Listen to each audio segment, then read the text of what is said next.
TV senang kembali berjumpa di Fokus Kita pada kesempatan kali ini. Apa kabar Anda? Dan kami harapkan tetap selalu sehat dengan patuh protokol kesehatan 5M, memakai masker, menjaga jarak, mencuci tangan dengan sabun, menjauhi kerumunan, dan mengurangi mobilitas. Tetap patuh protokol kesehatan, jangan abai meskipun kita sudah divaksin. Dan kita akan membahas tentang bagaimana perkembangan penanganan COVID-19 di Indonesia, khususnya di kota Surakarta. Namun sebelumnya kita tetap layak bersyukur dengan status PPKM level 4 yang turun ke level 3 yang diterapkan di Solo Raya ini menandakan berbagai indikator sudah memberikan sinyal positif bahwa semua sudah mulai menurun. Tapi sekali lagi, ini tetap menjadi kewaspadaan kita bersama. Namun demikian, peran untuk mengurangi hal tersebut banyak hal yang terlibat. Salah satunya yang akan kita bahas di petang kali ini, bagaimana menjadi pendonor plasma konvalesen. Ayo menjadi pendonor plasma konvalesen. Inilah yang akan kita bahas dan kita ajak Anda untuk bergabung juga di 857-555. Barangkali ingin menanyakan secara teknis prosesnya atau hal apa saja yang bisa dilakukan. Karena hari ini kita bersama Dinas Kesehatan Kota Surakarta dan juga Palang Merah Indonesia Kota Surakarta. Terima kasih sudah hadir bersama kami, Kepala Bidang Kesehatan Masyarakat Dinas Kesehatan Kota Surakarta, Ibu Dr. Retno Erawati Wulandari. Dr. Retno, kabar baik, sehat? Alhamdulillah sehat. Terima kasih sudah berkenan hadir di sini. Dan Ibu Dr. Retno tidak sendiri karena dari Palang Merah Indonesia Surakarta sudah hadir juga Dr. Agni Romadona Vijayanti Mala, Kabid Pengembangan PMI Kota Surakarta. Dr. Agni, terima kasih sudah hadir. Salam sehat. Salam sehat. Mas. Sehat selalu, Ya, Dr. Agni. Alhamdulillah. Alhamdulillah. Dan juga masih bersama dari PMI juga, Kepala Seksi Pencari dan Pelestari Donor Darah Sukarela P2D2S PMI Kota Surakarta, Dr. Ahmad Reza. Dr. Reza, terima kasih hadir pada kesempatan kali ini. Salam sehat selalu juga. Sehat. Nah, ini mengawali Dr. Retno dengan berbagai macam ujian hingga akhirnya kita lebih dari setahun ini. Upaya berbagai dilakukan dan kita coba ingin melihat bagaimana review terakhir kondisi COVID-19 di Surakarta dalam berbagai perspektif khususnya kesehatan. Dr. Retno, silakan. Baik, terima kasih Mas atas waktunya yang diberikan kepada kami dari Dinas Kesehatan Kota Surakarta. Ya, kita melewati pandemi sudah 1 tahun lebih, 1,5 tahun ya Mas ya. Sudah 1,5 tahun kita melewati pandemi. Pandemi COVID-19 ini terjadi di Kota Surakarta mulai 12 Maret tahun 2020. Dan saat itu terjadi di Kelurahan Semanggi. Ya, pada saat itu kebetulan kasus yang kita hadapi sudah dalam kondisi berat sehingga tentunya kami pemerintah Kota Surakarta harus segera mengupayakan tindak lanjut yang harus kami laksanakan untuk mengatasi COVID-19 ini. Dan pada akhir tahun 2020 itu kasus di Kota Surakarta sudah mulai turun. Kemudian di awal 2020 itu juga sudah mulai turun, naik lagi di bulan Juli.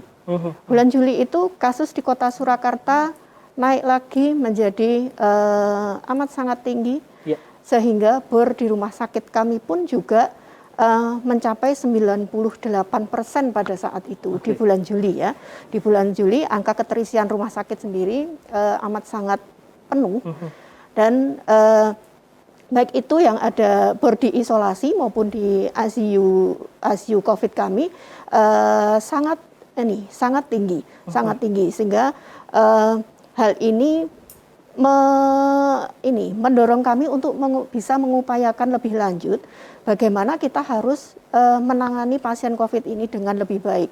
Dan dengan hal itu tentunya kami membuka isoter yang ada di wilayah isolasi terpusat ya. Isoter itu adalah isolasi terpusat yang kami fungsikan untuk pasien dengan tanpa gejala dan gejala ringan. Ada isoter yang ada di Kota Surakarta itu dengan sekitar 1.016 TT. Pada saat itu kami operasikan isoter dengan tujuan adalah untuk memisahkan antara pasien yang sakit dengan pasien yang sehat agar COVID-19 ini segera turun di Kota Surakarta. Dan alhamdulillah untuk saat ini di bulan mulai di bulan pertengahan Agustus itu kasus sudah mulai turun. Awal Agustus itu sudah mulai ada gejala-gejala untuk landai turun sehingga sampai dengan hari ini evaluasi kami hari ini bor di rumah sakit kami, berumah sakit di Kota Surakarta itu bor total kami sekitar 32%. Sedangkan untuk bor ICU kami memang masih di angka 48%.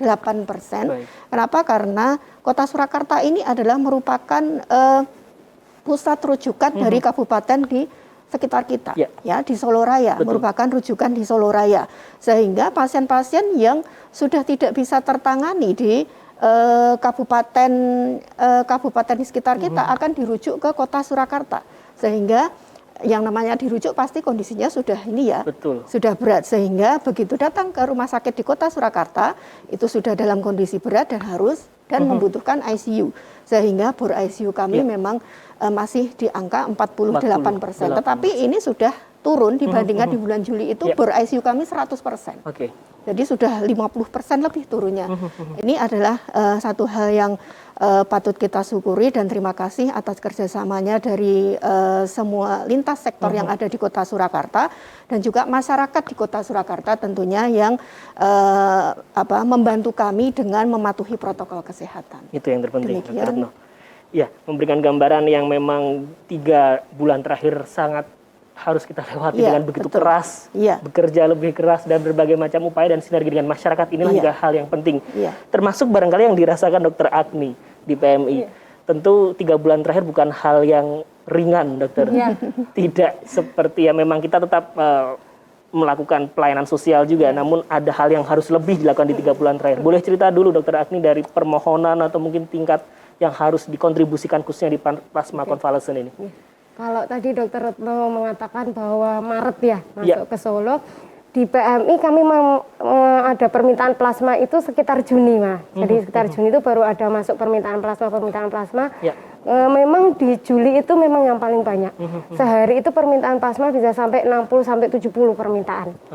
Itu paling banyak. Kemudian melandai sampai hari ini pun itu tinggal 20 permintaan. Jadi semakin turun untuk plasmanya gitu. Jadi kami memang karena kami di bagian pelayanan darah, jadi kami memang untuk menyediakan plasma untuk terapi pasien COVID. Gitu.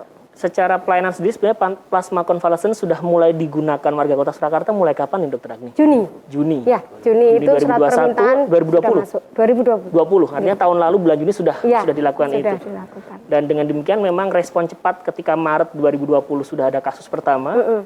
Maret, April, Mei, Juni hanya 4 bulan setelah itu pelayanan plasma konvalesen sudah dilakukan di PMI. Karena di bulan Maret sampai Juni itu belum ada untuk plasma konvalesen. Jadi belum muncul itu kata-kata plasma konvalesen. Ketika di bulan Juni itu baru muncul. Kemudian kita dari PMI, kan kita ada PMI pusatnya, dari PMI menggalakkan untuk plasma konvalesen tersebut. Diambil dari penyintas COVID atau mantan pasien COVID. Nah, ini menarik kita berbicara tentang penyintas atau mungkin yang sudah pernah terpapar kira-kira seperti itu. Artinya memberikan sebuah kontribusi di saat kondisi kita sudah melewati sesuatu yang sangat berat sekali. Saya yakini teman-teman yang sudah sebagai penyintas ini bersyukur dan tapi tetap mampu berbagi. Nah, saya ke Dr. Reza.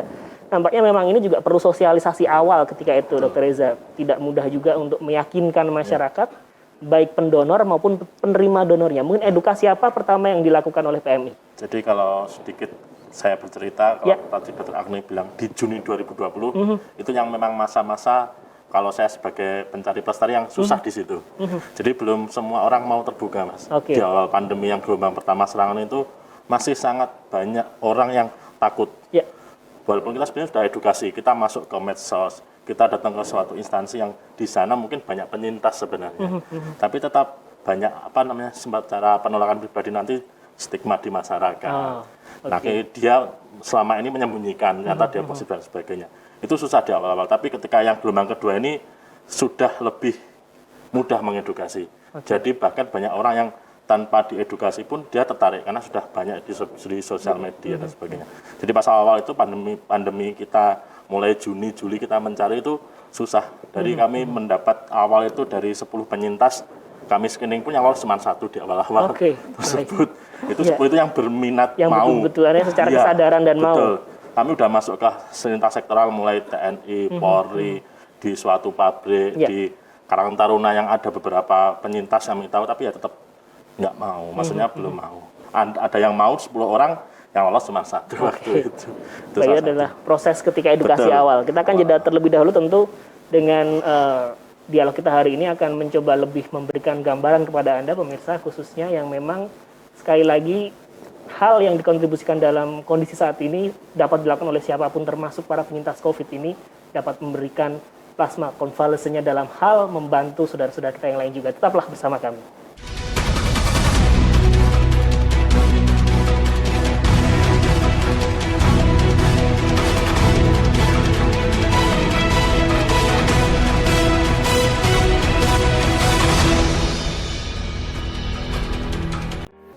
Terima kasih, fokus kita masih bersama Anda dan kita melanjutkan kembali. Ayo menjadi pendonor plasma konvalesen. Dan kita akan mengajak Anda bergabung di 857555 karena kesempatan kali ini hadir dokter-dokter yang memang sangat berjibaku dengan COVID-19 di sepanjang tahun 2020-2021. Saya yakin APD bagi beliau-beliau ini sudah seperti pakaian harian karena setiap waktu harus menggunakan tersebut. Dan saya kembali ke Dr. Retno. Dr. Retno, ini hal yang paling penting dalam sebuah pandemi atau katakanlah kondisi saat ini adalah kesadaran sosial sebetulnya, dokter. Berbicara soal plasma konvalesen khususnya, sebetulnya masyarakat Kota Surakarta secara umum edukasi, memahami dan kesadaran untuk itu bisa diukur dari mana kalau menurut Dinas Kesehatan sendiri? Iya. Jadi terkait dengan plasma konvalesen ini kami sudah melakukan sosialisasi ke masyarakat dan juga kita lakukan koordinasi ke fasilitas pelayanan kesehatan terutama rumah sakit dan juga isoter yang melakukan isolasi pasien COVID baik yang OTG maupun gejala ringan untuk kami sosialisasikan kepada pasien, kami sosialisasikan kepada masyarakat, juga kepada pasien yang ada di isoter untuk plasma konvalesen, sehingga nanti mereka itu setelah sembuh dari COVID-19 itu mau dengan sukarela untuk menjadi pendonor plasma konvalesen. Begitu juga dengan rumah sakit, kami lakukan koordinasi juga dengan rumah sakit terkait dengan pasien-pasien yang mereka rawat, untuk dilakukan edukasi untuk melakukan donor plasma konvalesen. Nah, dilihat dari kesadaran masyarakat terkait dengan plasma konvalesen. Kalau kami lihat di awal-awal pandemi begitu plasma konvalesen muncul sebagai terapi pendamping dari COVID-19 itu masyarakat itu masih minat masyarakat itu masih kurang. Kenapa? Karena mereka itu masih takut stigma. Mereka masih takut dengan stigma COVID-19.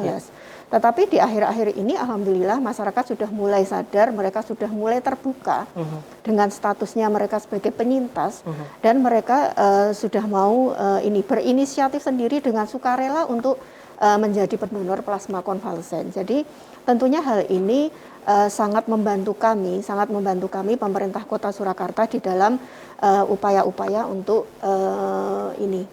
melakukan treatment penyembuhan untuk pasien COVID-19. Baik, artinya itulah peran sejauh ini plasma konvalesen yang memang dari sosialisasi baik di instansi terkait maupun di rumah sakit sekalipun. Dan arahnya trennya positif untuk menyadari bahwa plasma konvalesen ini menjadi terapi pendamping yang memang bisa membantu pemulihan. Nah, ini harus disampaikan juga, saya kembali ke Dr. Agni. Terapi pendamping artinya dipahami bahwa ini bukan obat. Kadang-kala masyarakat akan berpikir untung sudah ada obat sehingga bebas lagi, tidak protokol kesehatan lagi. Nah, ini sebetulnya sejauh mana memahami atau secara definitif plasma konvalesen apa sih, Dok, ini? Artinya terapi pendamping yang akan berfungsi sebagai apa di tubuh kita ketika kita terpapar? Plasma konvalesen itu kan diambil dari mantan pasien COVID atau penyintas gitu ya. Jadi kenapa kok diambil dari penyintas? Kita ambil antibodinya di situ. Antibodi dari si penyintas itu. Berharapnya si antibodi ini akan membantu antibodi si pasien untuk melawan si COVID-nya gitu. Jadi makanya terapi pendamping. Kami juga maksudnya kami tidak terus, ini plasma konvalesen menyembuhkan, enggak. Tapi kami tergantung dari permintaan rumah sakit atau dokter yang merawat pasien. Ketika dokter yang merawat pasien itu datang ke kami dengan surat permintaan, makanya kita butuh benar-benar surat permintaan yang ditandatangani oleh dokter yang merawat.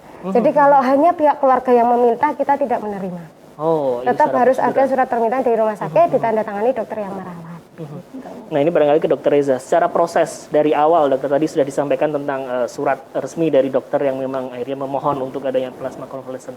Proses selanjutnya seperti apa hingga akhirnya bisa mendapatkan pendonor dan donor itu dapat diberikan kepada penerima donornya? Ya, jadi sebenarnya akan jadi enak kalau di posisi seperti sekarang. Kami punya stok. Oke. Gitu. Jadi ketika rumah sakit meminta untuk pasien yang dirawat di rumah sakit tersebut, nanti tinggal tadi yang Dr. Agni sampaikan, ada dokter DPJP, dokter penanggung jawabnya meminta ada kompresi dari rumah sakit untuk pasien ini dirawat di bangsal ini, berapa kolov mungkin, golongan darah apa, resus apa, tanda tangan, stempel. Nah, dibawa ke PMI, nanti kalau kami ada stok tinggal kami cocokkan, kan berarti kan ada sampel dari si pasien, dicocokkan dengan stok kami yang ada.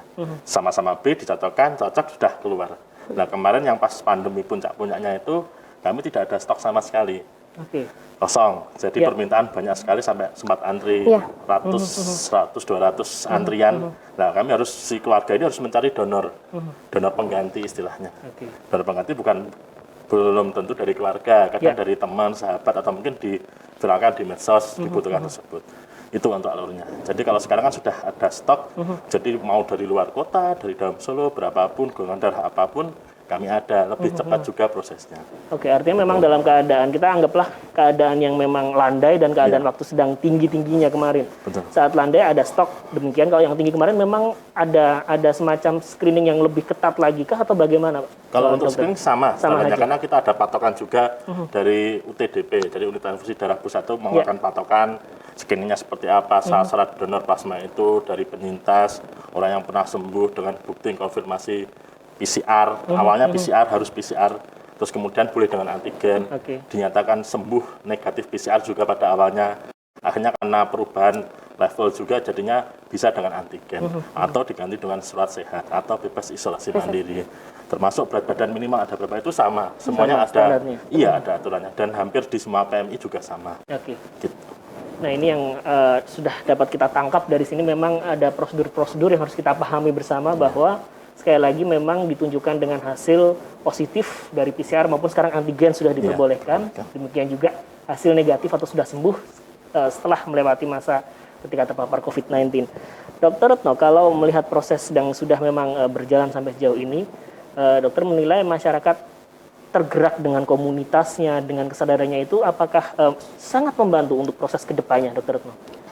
Sangat membantu sekali, Mas. Jadi memang kami pemerintah Kota Surakarta beberapa waktu yang lalu juga melakukan koordinasi dengan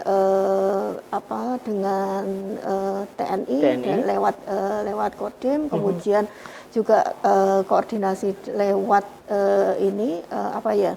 organisasi-organisasi yang berada di bidang plasma konvalesen tersebut.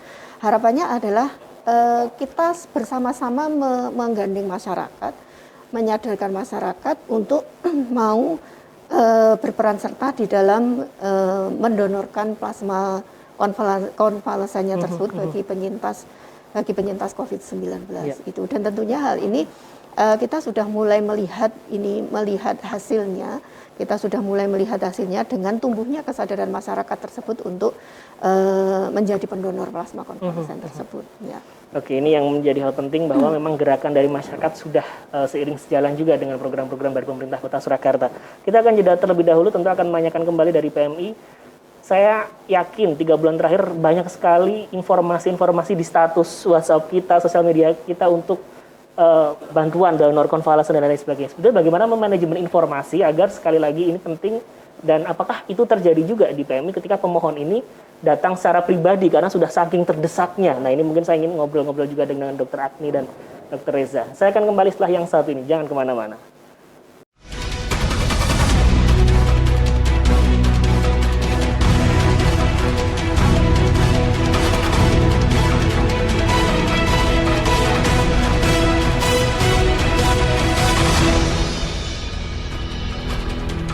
Segmen 3 fokus kita kembali hadir dan kita melanjutkan kembali untuk memperbincangkan bagaimana mengajak Anda ayo menjadi pendonor plasma konvalesen. Sebelum jeda sempat tadi saya sampaikan bagaimana 3 bulan terakhir saya yakin sosial media kita, status WhatsApp dan lain sebagainya, banyak sekali saudara-saudara kita, teman-teman kita di circle terdekat kita bahkan memohon untuk di-sharekan informasi tersebut. Saya tidak membayangkan kita saja yang tidak langsung berhubungan dengan kegiatan donor darah tersebut atau donor plasma sebegitu crowd-nya informasi itu. Bagaimana dengan PMI? Nah, ini saya langsung ke Dokter Agni. Dokter, itu saya tidak bisa membayangkan kita saja yang tidak di lingkungan atau circle-nya PMI saja merasakan begitu banyak sekali informasi setiap menit muncul. Dan itu saya yakin juga lebih crowd lagi di kantor PMI. Lantas tadi sempat dibayangkan seperti pasar malam juga ketika itu mungkin 24 jam tidak berhenti.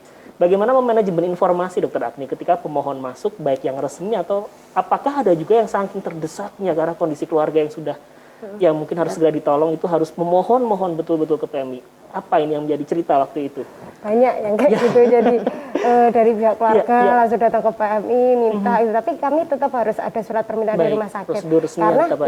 Karena darah yang dibutuhkan kan kita harus tahu, entah itu plasma, entah itu PRC, WB dan sebagainya. Dan kita juga harus tahu benar enggak ini dia butuh darah, jangan-jangan mau dipakai yang lain gitu. Jadi tetap harus ada permintaan resminya. Dan itu kami juga enggak hanya dari Solo, dari luar Solo, bahkan ada dari Palembang, luar pulau gitu juga. Karena kan di UTDP sendiri atau di unit transfusi darah pusat, itu PMI pusatnya, itu di beberapa PMI CP-nya kita forkan secara nasional. Jadi kalau memang di PMI ini dia tidak ada stok, si pasien atau keluarga pasien ataupun pihak rumah sakit dari mana-mana pun bisa menghubungi yang mana yang ada stok gitu, seperti itu. Jadi tidak hanya di PMI yang crowded, tapi di kepala kami bertiga juga crowded gitu. Dengan plasma konvalesen ini. Jadi karena boleh ditanya dengan Dokter Reza, ada satu CP lagi Dokter Kunti. Itu setiap menit kami ditelepon waktu itu, ketika kurva naik gitu, setiap menit kami ditelepon meminta plasma dan sebagainya. Tetap kami juga kirim aja surat permintaan ke PMI. Kalau memang ada pendonor, langsung aja ke PMI. Kami bilang seperti itu juga. Itu waktu kami belum ada stok. Tapi ketika kami sudah ada stok, kami langsung bilang kirim aja surat permintaan ke PMI dan sampelnya. Jadi bisa lebih cepat. Gitu. Oke. Nah, saya ke proses sekarang, Dokter Reza. Sebenarnya proses ketika waktu saat tidak ada stok sebetulnya. Ini untuk informasi juga dan semoga tidak terjadi sekali lagi. Ini hanya untuk membayangkan worst case saja. Proses berapa lama akhirnya pendonor ini dapat menerima plasma itu hingga akhirnya bisa ditransfusikan? Jadi gini, kalau kita proses kalau nggak ada stok ya, keadaan yang kemarin pas kurva naik. Jadi yang paling susah itu mencari pendonor dulu. Mencari pendonor yang paling susah. Ketika kami nggak punya stok, ya kami sampaikan ke keluarga, mohon maaf, di PMI Solo belum ada stok. Mungkin keluarga tanya, terus kapan ada stok gitu? Itu yang kita tidak bisa janjikan. Karena sebenarnya dalam setiap hari itu kami nggak pernah berhenti ada pendonor sebenarnya. Jadi dalam ketika kurva naik tajam itu kami setiap hari ada 30 pendonor, bahkan 25 sampai 40 pendonor sukarela dalam setiap harinya. Tapi itu tidak bisa mencukupi permintaan yang masuk. Karena saat itu sampai 90 permintaan, bahkan 100 permintaan per harinya. Sedangkan yang tadi kami sampaikan, sehari kami 40 sampai maksimal 50 bisa waktu itu. Akhirnya ya memang timpang. Nah, terus jadinya kami sampaikan kalau kami nggak ada stok, ya keluarga mencari, lewat medsos dan sebagainya. Ketika sudah ada calon pendonor, nanti bisa dibawa ke PMI. Di PMI kami screening sekitar 7 sampai 12 jam. Itu kalau dengan posisi tidak antri. Karena banyak sekali yang membawa juga akhirnya antri juga. Nah, ketika sudah screening selesai, ada satu antrian lagi yang belum selesai, antrian pengambilan atau penyadapan. Karena kalau untuk donor plasma berbeda dengan donor biasa. Kalau donor biasa mungkin 10 menit, 15 menit selesai. Ini menggunakan mesin khusus, nanti yang bisa mengolah darah, diambil plasmanya, dikembalikan lagi ke tubuh si pendonor. Itu kami dalam sehari waktu itu cuma punya 2 alat. Kami running setiap hari sampai beberapa puluh tindakan, kadang alat juga error. Itu kendala satu. Yang kendala kedua, bag-nya nggak ada. Karena ini kitnya memang dari luar negeri. Ketika datang masuk 2.000 kantong harus dibagi se-Indonesia. Kami cuma dapat 50, 100, nah itu 2-3 hari aja udah habis. Nah itu sampai sekarang masih kendala juga, karena bag itu memang terbatas. Karena banyak sekali permintaan, akhirnya ya tadi, setelah diseleksi lolos, masih nunggu jadwal lagi.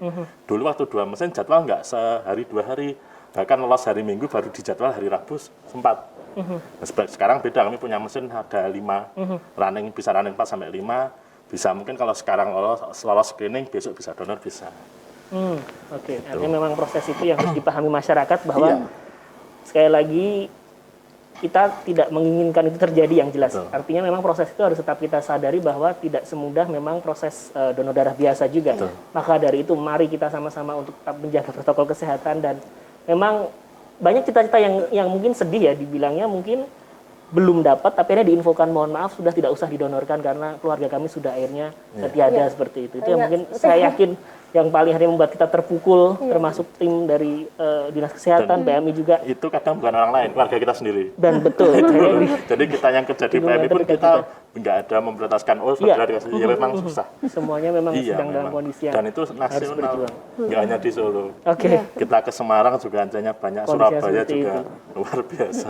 Nah inilah yang menjadi salah satu poin penting di pembicaraan kita hari ini. Jangan sampai itu terjadi, maka dari itu protokol kesehatan sekali lagi vaksinasi sudah digencarkan dan saya kembali ke Dinas Kesehatan Kota Surakarta. Kita patut bersyukur upaya vaksinasi sudah hampir 90%. Dan saat ini menyasar usia 12-17 tahun untuk siswa sekolah. Ini boleh sedikit update Dr. Retno tentang vaksinasi yang memang juga hal penting agar kita juga sama-sama tetap saling menjaga juga. Terima kasih Mas. Jadi untuk vaksinasi di Kota Surakarta saat ini memang kami sudah masuk ke usia 12 sampai dengan 17 untuk anak-anak usia sekolah karena mereka harus kita siapkan juga untuk PTM untuk PTM. Kemudian juga masyarakat rentan yaitu peserta JKN KIS. Ini kami sudah mulai lakukan vaksinasi juga kemarin dicanangkan oleh Bapak Wali Kota di Puskesmas Ngoresan. Ya, jadi vaksinasi yang ada di Kota Surakarta mohon masyarakat untuk bisa memanfaatkan kesempatan tersebut bagi masyarakat di Kota Surakarta yang belum vaksinasi untuk bisa memanfaatkan tempat-tempat yang melaksanakan vaksinasi. Di antaranya kami di Geraha Wisata kami membuka sentra vaksinasi setiap hari di Geraha Wisata. Kemudian di BIS kami juga membuka vaksinasi dengan BIS yang kami bagi di beberapa kecamatan yang ada di Kota Surakarta. Kemudian selain itu di masing-masing rumah sakit dan juga puskesmas juga tetap melakukan melayani vaksinasi sehingga upaya ini kita lakukan percepatan vaksinasi dengan tujuan untuk segera membentuk herd immunity ya supaya kalau semakin banyak masyarakat di Kota Surakarta yang sudah tervaksinasi, harapan kami adalah segera terbentuk herd immunity sehingga COVID-19 ini segera bisa kita kendalikan. Ya, amin. Dan inilah hal yang sudah disampaikan juga. Tadi sempat tersampaikan waktu kita jeda tentang isoter yang sudah mulai berkurang. Betul. Kita jumlah berapa dan sekarang tersisa berapa ini, dokter? Dari yang kami buka awal ada 8 isoter dengan kapasitas sekitar 1.016 tempat tidur. Saat ini kami tinggal mengoperasionalkan 2 isoter. Yang saat ini penghuninya tinggal di masing-masing isoter itu yang di isoter OTG itu ada 3 pasien, kemudian yang isoter gejala ringan juga ada 3 pasien. Untuk isoter yang 2 ini nanti akan berakhir di tanggal 2, artinya bukan berakhir habis pasiennya karena sudah selesai masa isolasinya itu nanti tanggal 2 September ini. Dan nanti setelah ini kami akan membuka isoter lagi di dalam Priyo Suhartan. Dan selain itu juga nanti pasien kami kirim juga ke isoter di Asrama Haji Donohudan dan juga kalau mungkin dengan gejala, dengan pasien-pasien dengan komorbid atau mungkin lansia yang rentan, itu kami juga mempunyai tempat rujukan nanti di RSDC, ya, Rumah Sakit Darurat COVID di Donohudan. Ya. Oke, itu update untuk bagaimana kondisi isolasi terpadu, terpusat. Oke, isolasi terpusat. Ya, kita akan jeda, masih ada satu segmen terakhir. Kita akan memberikan satu gambaran sebetulnya apa manfaat non material bagi para pendonor plasma konvalesen ini, lebih untuk membangun sisi sosial kita agar sekali lagi kesadaran untuk ayo donor plasma konvalesen dapat kita bangkitkan hari ini dan seterusnya. Jangan kemana-mana, tetaplah bersama kami.